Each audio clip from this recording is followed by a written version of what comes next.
Welcome to Sakshi super fast news. నేను కార్తీక్ అర్వా. నేను Anusri.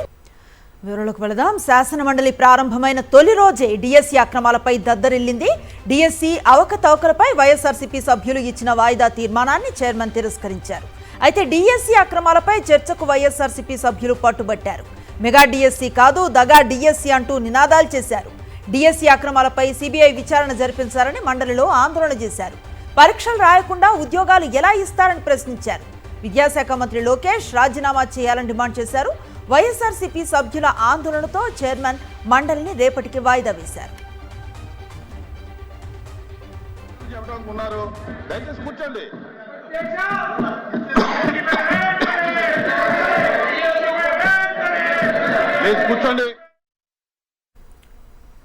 DSC అక్రమాలపై assembly వేదికగా మంత్రి నారా లోకేష్ అడ్డంగా దొరికిపోయారు.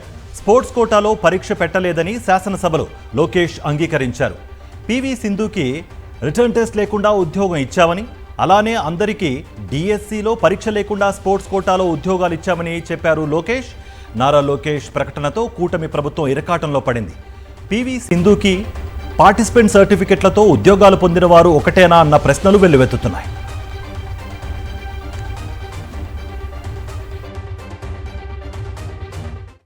మీరు చూడండి, పివి సింధు గారికి ప్రభుత్వ ఉద్యోగం ఇచ్చిన ఘనత ప్రజాప్రభుత్వం అధ్యక్ష. శ్రీచరణి అధ్యక్ష, మన ఉమెన్స్ క్రికెట్ టీంలో అద్భుతమైన బౌలర్ శ్రీ డిగ్రీ పూర్తి చేయాలి. డిగ్రీ పూర్తయిన వెంటనే ఇమీడియట్గా ఆమె కూడా గవర్నమెంట్ జాబ్ ఇవ్వాలని గౌరవ ముఖ్యమంత్రిగా డైరెక్షన్ ఇచ్చారు అధ్యక్ష. అంటే స్పోర్ట్స్ పర్సన్కి టెస్ట్ పెట్టాలని లేదు అధ్యక్ష. The idea is to promote sports. Quota ద్వారా వాళ్ళకి ఇవ్వాలని చాలా స్పష్టంగా ఉంది అధ్యక్ష. వాళ్ళందరికీ ఏదైతే రూల్ పాటించామో అదే రూల్ ఇక్కడ కూడా పాటించాం. మండలిలో మంత్రి అచ్చెన్నాయుడు నోరు పారేసుకున్నారు. డిఎస్సి అక్రమాలపై మండలిలో జవాబు చెప్పలేక అసహనం వ్యక్తం చేశారు. అంతటితో ఆగకుండా మండలి విపక్ష నేత బొత్సాను దద్దమ్మ అంటూ దూషించాడు. అచ్చెన్నాయుడు వ్యాఖ్యలపై వైఎస్ఆర్సీపీ సభ్యులు తీవ్ర అభ్యంతరాన్ని తెలిపారు. మాట్లాడే నైతిక హక్కు గొడ్డల పార్టీకి లేదధ్యక్ష. అందులో గతంలో పనిచేసినటువంటి విద్యాశాఖ మంత్రి సిగ్గుపడాలి. బొత్స సత్యనారాయణ గారు అధ్యక్ష విద్యాశాఖ మంత్రిగా ఉండి కనీసం వాళ్ళ గొడ్డల పార్టీ అధ్యక్షుడికి చెప్పి నోటిఫికేషన్ ఇచ్చుకోలేనటువంటి దద్దమ్మ ఈ రోజు మళ్ళీ శాసన మండలిలో మాట్లాడుతున్నారు అధ్యక్ష. మంత్రి అచ్చెన్నాయుడు వ్యాఖ్యలపై మండలి విపక్ష నేత బొత్స సత్యనారాయణ ఆగ్రహం వ్యక్తం చేశారు. మనిషి పెరిగితే సరిపోదు, భాష బాగుండాలని చురకలంటించారు. సభలో సభ్యులకు గౌరవం ఇచ్చి మాట్లాడాలని హితవు పలికారు ఆయన. మనిషి పెరిగితే బుద్ధి రాదు. ఎద్దులాగే మనకి వచ్చి తెలుతాడు రావు. భాష బాగోవాలి. ఎవరు దద్దమ్మో, ఎవడు అమ్మోతులో ఉన్నాడు, ఎవడు పరిపాలన చేస్తాడు, ఏ రైతులు వచ్చి ఎరువులు లేక వస్తున్నారు, ఏ రైతులు ఇబ్బంది పడతారు రాష్ట్రంలో, ఈ దద్దమ్మ వచ్చి తెలుస్తుంది. దయచేసి ఈ భాష మంచిది కాదు. ఈ సభలో శాసనసభలో మంచిది కాదు. ఆ వర్డ్స్ అన్ని విద్య చేయండి. వైఎస్ఆర్సీపీ అధినేత మాజీ సీఎం వైఎస్ జగన్మోహన్ రెడ్డి టీచర్ల సస్పెన్షన్ పై తీవ్ర ఆగ్రహాన్ని వ్యక్తం చేశారు. టీచర్లపై మరి ఇంత కక్ష గడతారా అంటూ సోషల్ మీడియాలో పోస్ట్ చేశారు. మొదటి రోజు వైఎస్ఆర్ కడప, రెండో రోజు అనంతపురం, శ్రీ సత్యసాయి జిల్లాలకు చెందిన 5 ఉపాధ్యాయ సంఘాల టీచర్లను ఎందుకు సస్పెండ్ చేశారని నిలదీశారు. వారేం నేరం చేశారు? వారు ఉద్యోగంలో చేరే నాటికి లేని టెట్ ఇప్పుడు ఇన్ని సంవత్సరాల తర్వాత రాయాలా అని చంద్రబాబును నిలదీశారు. టెట్ నిబంధన వల్ల 1,00,000 మందికి పైగా సీనియర్ టీచర్లు ఇబ్బందులు పడుతున్నారని, ఆ నిబంధన నుంచి మినహాయింపునివ్వాలని కోరుతూ కేంద్ర ప్రభుత్వానికి వినతి పత్రం ఇవ్వటం నేరమా అంటూ వైఎస్ జగన్ ప్రశ్నించారు.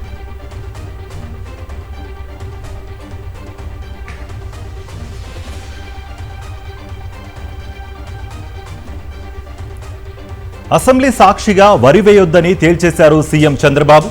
ఎల్నీనో ప్రభావంతో వర్షాలు తగ్గాయని, ఈ ఏడాది రాష్ట్రంలో 35.5% లోటు వర్షపాతం ఉంటుందని అంచనా ఉందన్నారు. గోదావరి డెల్టాలో తప్ప ఇతర ప్రాంతాల్లో వరి సాగు చేస్తే ఇబ్బందులు వచ్చే అవకాశం ఉందన్నారు సీఎం. ఉండే రైతాంగానికి అందరికీ విజ్ఞప్తి చేస్తున్నాం, గోదావరి తప్ప ఎక్కడ వరి పంట వేసినా ఇబ్బందుల్లో పడతాం. మనం అంతా దాన్ని ప్రొటెక్ట్ చేసుకొని ఇంకా 2-3 నెలలు అయిన తర్వాత లాస్ట్ నీళ్లు లేకపోతే ఆ పంట ఎండిపోయే పరిస్థితి వస్తుంది. దయచేసి ప్రతి ఒక్కరు కూడా సహకరించాల్సిందిగా ప్రతి ఒక్కరిని కోరుతున్నా. రాష్ట్రంలో అర్హులైన వారు ఓటు హక్కు కోల్పోకుండా చూడాలని విజ్ఞప్తి చేసింది వైఎస్ఆర్ కాంగ్రెస్ పార్టీ. ఈ మేరకు కేంద్ర రాష్ట్ర ఎన్నికల సంఘాలకు పార్టీ ప్రధాన కార్యదర్శి లేళ్ల అప్పిరెడ్డి లేఖ రాశారు. రక్త సంబంధీకుల ద్వారా వెరిఫికేషన్ కు అనుమతించాలని కోరారు. వీడియో కాల్ ధృవీకరణ నిబంధనలు ఖరారు చేయాలని, అన్మాప్డ్ జాబితాలను బూత్ల వారీగా ప్రచురించాలని కోరారు. హైదరాబాద్ సనత్ నగర్ లో టిమ్స్ ఆసుపత్రిని సీఎం రేవంత్ ప్రారంభించారు. బీఆర్ఎస్ పాలకులు టిమ్స్ కు కొబ్బరికాయ కొట్టి మరిచిపోయారని, కాంగ్రెస్ ప్రభుత్వం వచ్చాక టిమ్స్ ఆసుపత్రులను పూర్తి చేస్తున్నామన్నారు రేవంత్ రెడ్డి. కేసీఆర్ కడితే 10 ఏళ్లలో ప్రారంభించడానికి సమయం దొరకలేదా అని ప్రశ్నించారు. కేసీఆర్ అధికారంలో ఉన్నప్పుడు ఎందుకు రిబ్బన్ కట్ చేయలేదని ప్రశ్నించారు. సనత్ నగర్లో టెంకాయ కొట్టిండ్రు, నిధులు నిర్మాణం మర్చిపోయిండ్రు. అల్వాల్లో టిమ్స్కి టెంకాయ కొట్టిండ్రు, నిధులు నిర్మాణం మర్చిపోయిండ్రు. మన ప్రభుత్వం వచ్చిన తర్వాత అత్యంత ప్రాధాన్యతలో భాగంగా ఉస్మానియా హాస్పిటల్, సనత్ నగర్ టిమ్స్ని, అల్వాల్ టిమ్స్ని, ఎల్పీ నగర్ టిమ్స్ని, వరంగల్లో ఉండే హాస్పిటల్ని ఈరోజు అత్యంత ప్రాధాన్యతతో నిధులు కేటాయించి నిర్మాణాలు వేగంగా పూర్తి చేస్తున్నాం. సనత్ నగర్ టిమ్స్ ఆసుపత్రి ప్రజలకు అందుబాటులోకి రావడంపై కేటీఆర్ హర్షం వ్యక్తం చేశారు. పేదలకు కార్పొరేట్ స్థాయి వైద్యాన్ని ఉచితంగా అందించాలన్న ఆశయంతో కేసీఆర్ నిర్మించిన ఆసుపత్రి సేవలు ప్రారంభించడం సంతోషకరమని అన్నారు. సనత్ నగర్ టిమ్స్లో 1000 పడకలు, 300 ఐసీయూ బెడ్లు, 16 ఆపరేషన్ థియేటర్స్, అవయవ మార్పిడి విభాగం, MRI, CT scan, X-ray, cath lab, radiology, dialysis వంటి సదుపాయాలున్నాయని తెలిపారు.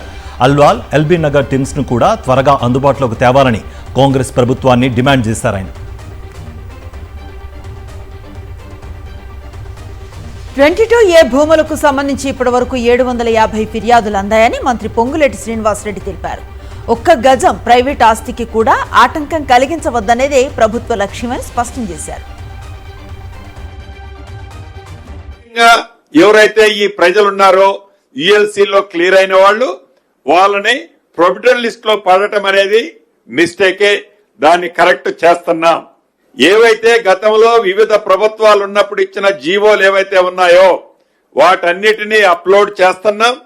ఆ అప్లోడ్ చేసిన అన్నిటి ద్వారా ఏవైతే యుఎల్సీ ద్వారా జెన్యూన్ గా ఉన్న ప్రాపర్టీస్ అన్నిటిని కూడా with in couple of days లో ప్రొవిడెంట్ లిస్ట్ నుంచి తీసేయబడుద్ది. తెలంగాణలో 22A కింద ప్రొహిబిషన్ ల్యాండ్ పెట్టి గందరగోళానికి తెరలేపారని తీవ్రస్థాయిలో మండిపడ్డారు మాజీ మంత్రి హరీష్ రావు. పని జరగాలంటే 30% అడుగుతున్నారని ఆరోపించారు. సీఎం రేవంత్ ఇల్లు కూడా నిషేధిత జాబితాలో ఉందని, అందుకే తొలగించండి హడావుడి చేస్తున్నారని విమర్శించారు. జీఆర్ఎంబీ ఎజెండా వచ్చిన వారానికి లేఖ రాశారని తెలిపారు. బీఆర్ఎస్ పోరాటంతోనే జీఆర్ఎంబీ భేటీ వాయిదా వేశారని అన్నారు. కాంగ్రెస్ నేత చిన్నారెడ్డి ఘాటు వ్యాఖ్యలు చేశారు. భరిస్తున్నా కాబట్టే కాంగ్రెస్ పార్టీలో కొనసాగుతున్నానని, లేదంటే మరో జీవన్ రెడ్డి అయ్యేవాడని తెలిపారు. సోనియా గాంధీ చెప్పినా డబ్బులు కాసపడి తనకు టికెట్ ఇవ్వలేదని ఆవేదన వ్యక్తం చేశారు చిన్నారెడ్డి. రాష్ట్ర ప్రణాళికా సంఘం ఉపాధ్యక్షుడు చిన్నారెడ్డి వ్యాఖ్యలపై వనపర్తి ఎమ్మెల్యే తూడి మేఘారెడ్డి ఆగ్రహం వ్యక్తం చేశారు. చిన్నారెడ్డి వ్యాఖ్యలను హైకమాండ్కు ఫిర్యాదు చేస్తామన్నారు. ఏ అవినీతి చేశానో నిరూపించాలని మేఘారెడ్డి సవాల్ విసిరారు.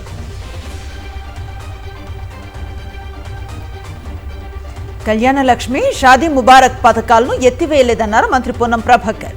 హైకోర్టు స్టే మాత్రమే ఇచ్చిందని తెలిపారు. పథకాన్ని కొనసాగించే బాధ్యత ప్రభుత్వంపై ఉందన్నారు. కొందరు మూర్ఖులు ఓర్వలేక రాజకీయం చేస్తున్నారని మండిపడ్డారు పొన్నం ప్రభాకర్.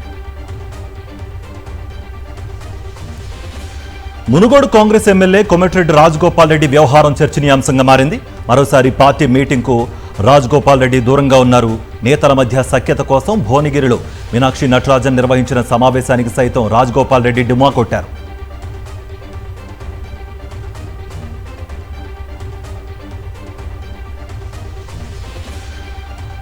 తెలంగాణలో ఓటర్ల జాబితా ప్రత్యేక సమగ్ర సవరణ ప్రక్రియలో కీలక దశ పూర్తయింది. రాష్ట్ర వ్యాప్తంగా డ్రాఫ్ట్ ఓటర్ల జాబితాను ఎన్నికల అధికారులు విడుదల చేశారు. 2,64,87,213 మంది ఎన్యూమరేషన్ ఫారాలను సమర్పించారు. అంటే 78.30% మంది వివరాలను నమోదు చేసుకున్నారు. దాదాపు 92 లక్షల మందికి నోటీసులు ఇవ్వనున్నారు. క్లెయిమ్స్ అభ్యంతరాల ప్రక్రియ అక్టోబర్ 15 వరకు కొనసాగనుంది. తుది జాబితా అక్టోబర్ 19న విడుదల కానుంది. అక్రమ కేసులో రిమాండ్లో ఉన్న ఆముదాల వలస వైఎస్ఆర్సీపీ ఇన్ఛార్జ్ చింతాడ రవికుమార్ విడుదలయ్యారు. ఆయనతో పాటు ఈ కేసులో జైల్లో ఉన్న మిగతా వాళ్లు సైతం రిలీజ్ అయ్యారు. వీరంతా అంపోలు జైలు నుంచి విడుదలయ్యారు. జైళ్లు కానీ ఇలాంటి లేకపోతే అక్రమ అరెస్టులు కానీ నిర్బంధాలు కానీ మా తాలూకా కార్యదీక్ష నుండి కానీ లేకపోతే వైఎస్ఆర్ కాంగ్రెస్ పార్టీ తాలూకా అంశాలని అదర్వైజ్ వైఎస్ఆర్ కాంగ్రెస్ పార్టీ జగన్మోహన్ రెడ్డి గారి తాలూకా ఆలోచనలు ప్రజల్లోకి తీసుకెళ్లడంలో గానీ మమ్మల్ని వెనకాడు వేయనివ్వవు. మేమందరం జగన్మోహన్ రెడ్డి గారి అభిమానులు, కరడుగట్టిన నిబద్ధత కలిగినటువంటి వైఎస్ఆర్ కాంగ్రెస్ పార్టీ కార్యకర్తలు. మమ్మల్ని వేవి ఆపో. సంపద సృష్టిస్తాం అన్న చంద్రబాబు రాష్ట్రాన్ని అప్పుల కుప్పగా మారుస్తున్నారని మండిపడ్డారు రాజంపేట వైఎస్ఆర్సీపీ ఎంపీ మిథున్ రెడ్డి. ప్రభుత్వ పాఠశాలల్లో నాడు నేడు 17 మెడికల్ కాలేజీలను గాలి కొదిలేశారన్నారు. అమరావతిలో కేంద్రం చదరపు అడుగుకు 3,000 రూపాయలే ఖర్చు చేస్తోంది. కూటమి ప్రభుత్వం మాత్రం 20,000తో టెండర్లు పిలిపించిందన్నారు. రాష్ట్రంలో లా అండ్ ఆర్డర్ పూర్తిగా విఫలమైందన్నారు. పేకాట, గంజాయి వంటివన్నీ టీడీపీ నాయకుల కనుసన్నల్లోనే నడుస్తున్నాయని ఆరోపించారు మిథున్ రెడ్డి. అన్నమయ్య జిల్లా సదుం మండలంలోని పలు గ్రామాల్లో పాదయాత్ర చేశారు మిథున్ రెడ్డి. ప్రజల్ని పలకరిస్తూ వారి నుంచి వినతులు స్వీకరించారు.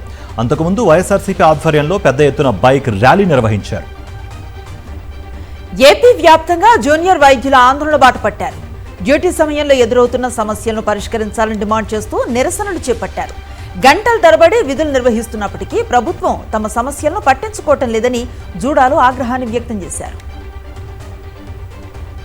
భోగాపురం ఇంటర్నేషనల్ ఎయిర్పోర్ట్ తొలి రోజే విమాన ప్రయాణికులతో సందడిగా మారింది. ఉత్తరాంధ్రకు చెందిన ప్రయాణికులు తొలిసారి భోగాపురం ఎయిర్పోర్ట్లో ల్యాండ్ అయి కొత్త అనుభూతిని పొందారు. అంతర్జాతీయ స్థాయి హంగులతో ఎయిర్పోర్ట్ దగదగా మెరిసిపోతోందంటూ మురిసిపోయారు. సుదీర్ఘకాలంగా కోట్లాది మంది ప్రయాణికులకు సేవలందించిన విశాఖ ఎయిర్పోర్టుకు సెలవు ప్రకటించే పరిస్థితి ఏర్పడింది.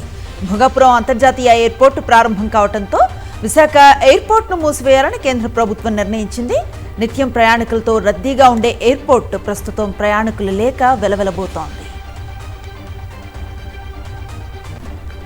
తిరుమలలో మరోసారి రీల్స్ వ్యవహారం వెలుగులోకి వచ్చింది. శ్రీవారి దర్శనార్థం వెళుతున్న సమయంలో ఓ జంట దేవుడి పేరుతో రీల్స్ చేసింది. సర్వదర్శనం క్యూ లైన్ రామ్ బాగీచా వద్ద రీల్స్ చేశారు వీళ్ళు. దీనికి సంబంధించిన వీడియోలు సోషల్ మీడియాలో వైరల్గా మారాయి. దేవుడి పేరుతో రీల్స్ చేయడంపై భక్తులు కామెంట్ల రూపంలో మండిపడుతున్నారు.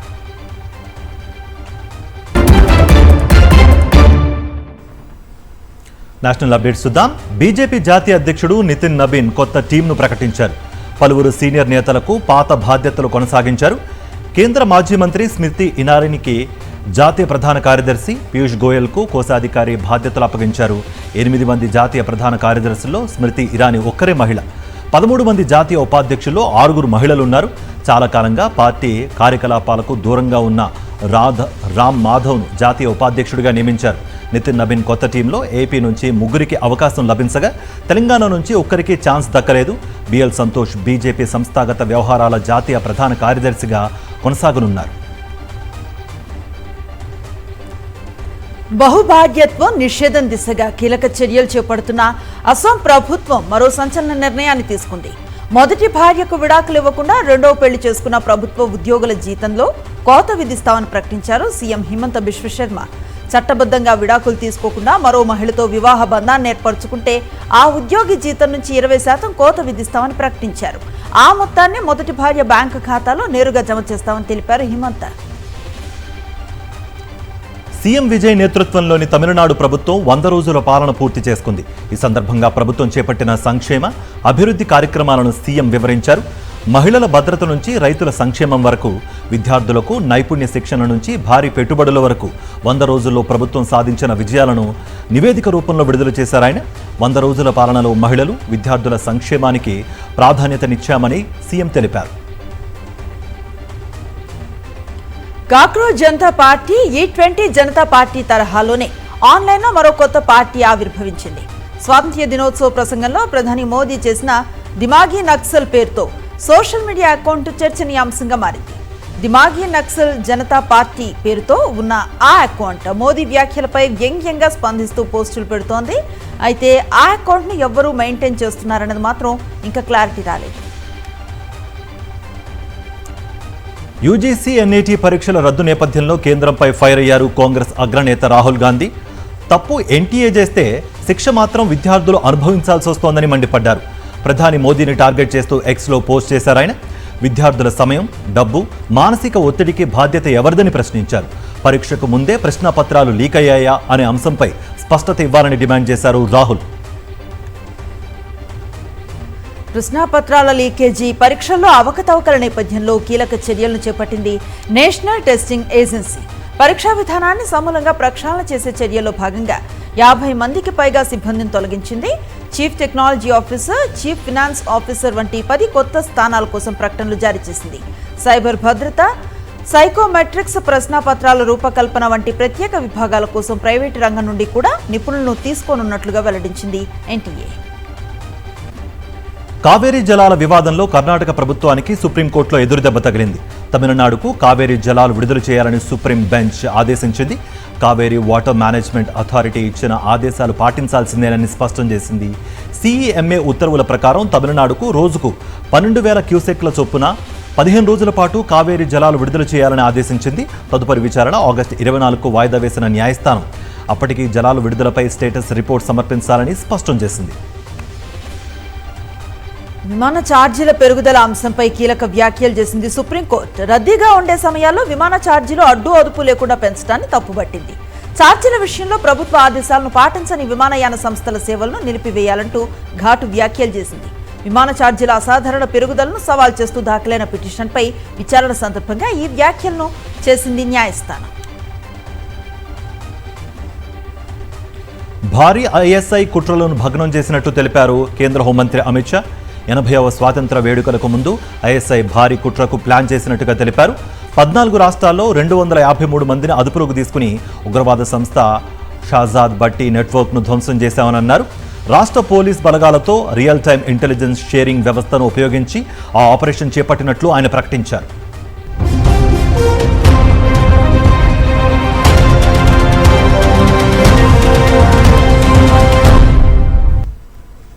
అంతర్జాతీయ వివరాలకు వెళదాం. అమెరికా ప్రెసిడెంట్ డొనాల్డ్ ట్రంప్ పై సంచలన ఆరోపణ చేశారు రిపబ్లికన్ పార్టీ నాయకురాలు మార్జోరీ టేలర్ గ్రీన్.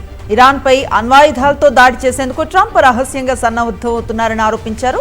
త్వరలోనే న్యూక్లియర్ అటాక్స్ చేసేందుకు ట్రంప్ యంత్రాంగం ప్రణాళికలు రచిస్తోందన్నారు. ఈ దాడుల వల్ల ప్రపంచం మొత్తం పెద్ద సంఘర్షణలోకి వెళుతుందని హెచ్చరించారు. ప్రజలు ముందుకొచ్చి ట్రంప్ చర్యలను అడ్డుకోవాలని పిలుపునిచ్చారు మార్జోరీ. ఒమెన్కు తీవ్ర హెచ్చరికలు జారీ చేశారు అమెరికా ప్రెసిడెంట్ డొనాల్డ్ ట్రంప్. ఇరాన్తో యుద్ధంలో ఒమెన్ తలదూరిస్తే తీవ్రమైన దాడులు చేస్తామని వార్నింగ్ ఇచ్చారు. ఇరాన్ వెంటనే లొంగిపోయి శ్వేత పతాకాన్ని ఎగురవేయాలని అన్నారు. ఎట్టి పరిస్థితుల్లోనూ అణు ఆయుధాలను కలిగి ఉండకూడదని మరోసారి స్పష్టం చేశారు. హర్ముజ్ నిర్వహణపై ఇరాన్ దౌత్యవేత్తలతో ఒమెన్ అధికారులు చర్చలు జరుపుతున్న నేపథ్యంలో ఆ దేశంపై విరుచుకుపడ్డారు ట్రంప్. అమెరికా అధ్యక్షుడు డొనాల్డ్ ట్రంప్ కీలక ప్రకటన చేశారు. అమెరికా, దక్షిణ కొరియా సంయుక్తంగా చేపట్టే సైనిక విన్యాసాలను గణనీయంగా తగ్గించనున్నట్లుగా ప్రకటించారు. ఇరాన్ అణ్వాయుధ రహిత ప్రయత్నాలను సియోల్ తిరస్కరించిందని, అందుకే ఈ నిర్ణయం తీసుకున్నట్లుగా తన ట్రూత్ సోషల్ పోస్ట్ చేశారు.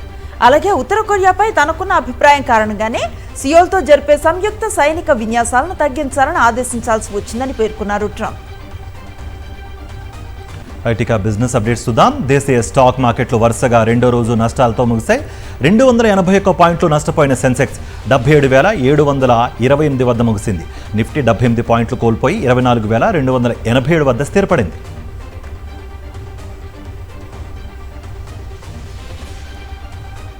ఈరోజు బంగారం ధరలు పెరిగితే వెండి ధరలు స్థిరంగా ఉన్నాయి.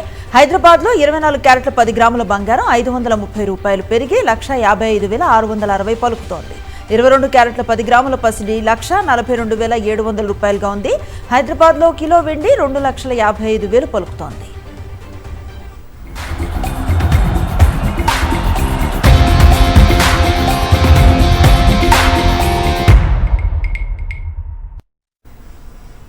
Sports updates.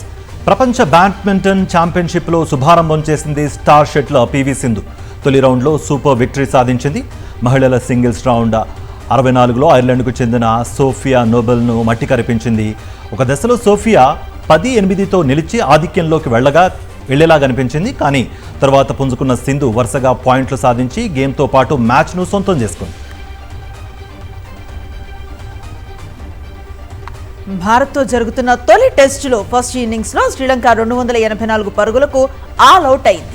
భారీ వర్షం కురిసే సూచనలు కనిపించడంతో మూడో రోజు ఆట ముగిసినట్లుగా ప్రకటించారు. దీంతో టీమిండియాకు 178 పరుగుల ఆధిక్యం లభించింది. ఇక ఆల్రౌండర్ రవీంద్ర జడేజా టెస్టుల్లో మరో రికార్డును అందుకున్నాడు. సుదీర్ఘ ఫార్మాట్లో 350 వికెట్లను పూర్తి చేసుకున్నాడు. శ్రీలంకతో జరుగుతున్న తొలి టెస్ట్ ఫస్ట్ ఇన్నింగ్స్లో కేశవ శువంతాను అవుట్ చేసి ఈ ఘనతను అందుకున్నాడు. ఇవి super fast news details. Next magazine story ప్రసారం అవుతుంది. Stay tune to Sakshi.